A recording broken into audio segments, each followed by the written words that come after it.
Let me say a few things. The first is that I find it beyond baffling. I find it downright irresponsible that the leader of the opposition, day after day, month after month, year after year, refuses to obtain his security clearance.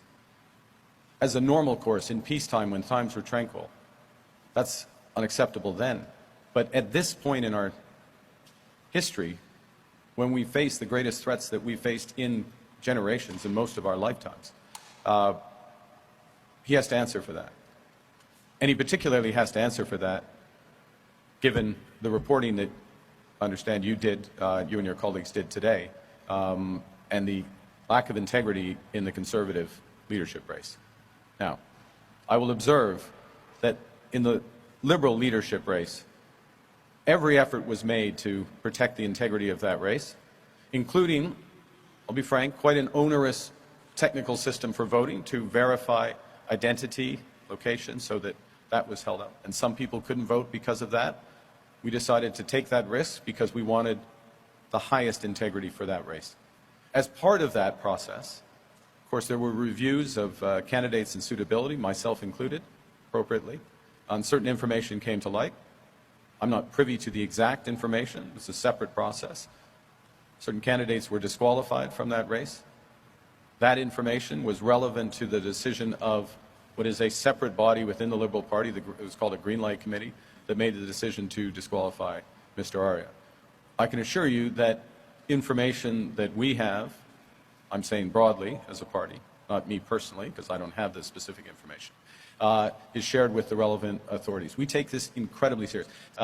One of the acts that I took as Prime Minister in the 9 days between being sworn in and asking the Governor-General to dissolve Parliament and call this election was to strengthen the critical election incident protocol. It's a protocol that had been put in place a few years ago, but various measures to strengthen that, and also to encourage greater transparency from that group during the election campaign, so that if issues arise during the election campaign, in their independent judgment, that they will share with all Canadians and ensure that Canadians have the confidence, which I have at this point, the full confidence in the integrity of the federal election process. I'll hand back.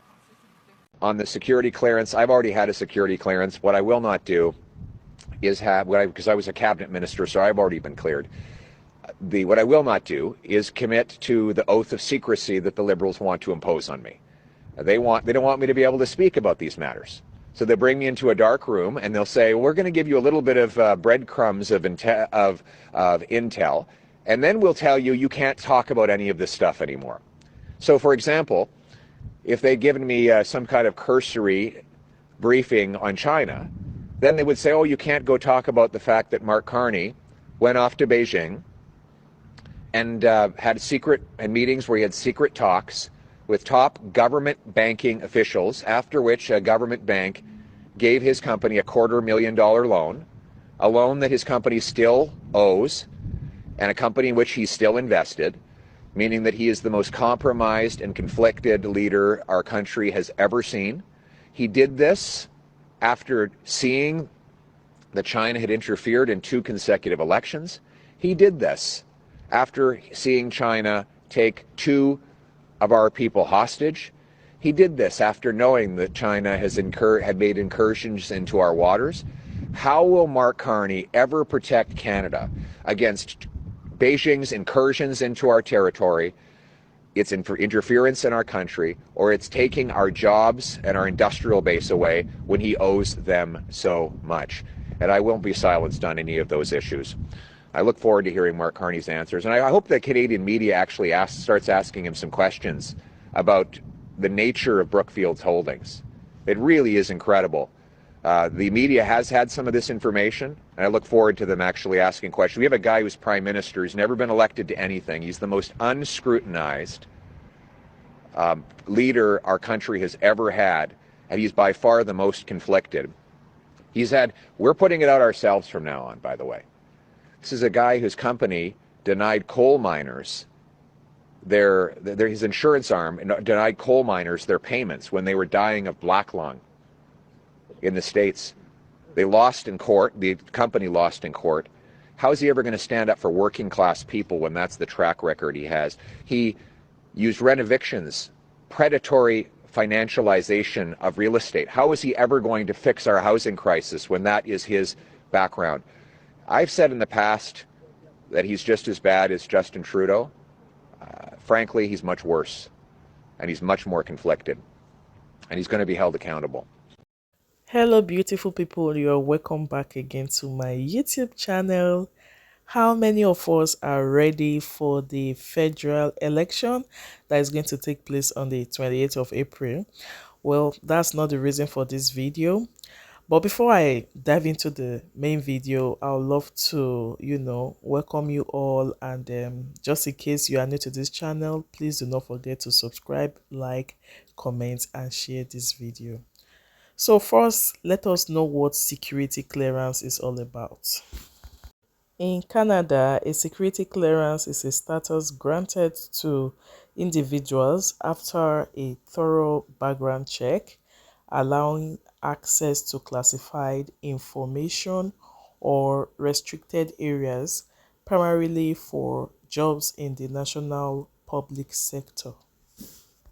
A security clearance allows an individual filling a specific position to have access to classified national security information up to and including the level of clearance they hold, as long as the individual has a need to know the information and signed a non-disclosure agreement. I got this information from the internet.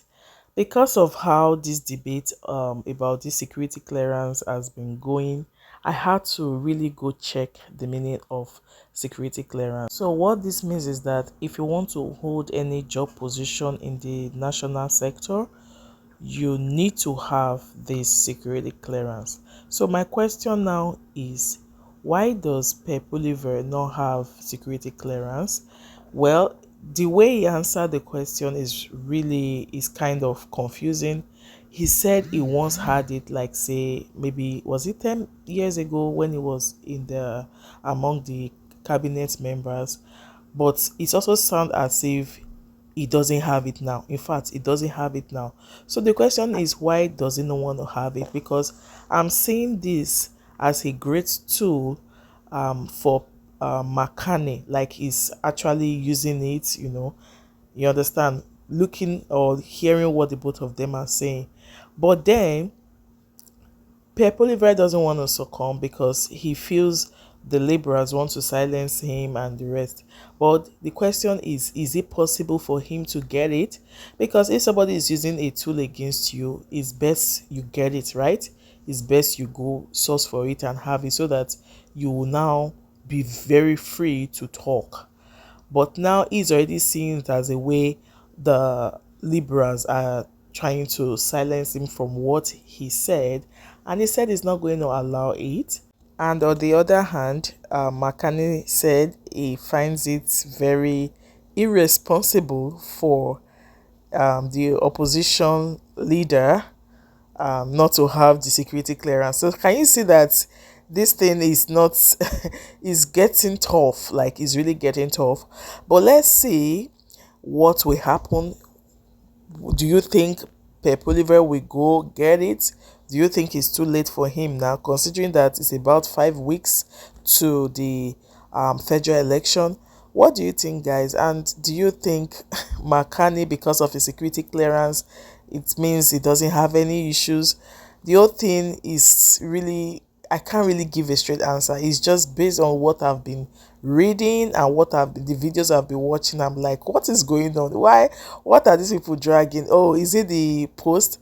But I don't know. Kindly let me know your opinion in the comment section. Although this video is a bit long compared to the ones I've been uploading, it's just because of how complicated the whole thing is, though centered around security clearance, but it's the messages, the debate is really intense. So thanks so much for watching, and I hope to see you all in my next video. Once again, please do not forget to subscribe, like, comment, and share this video.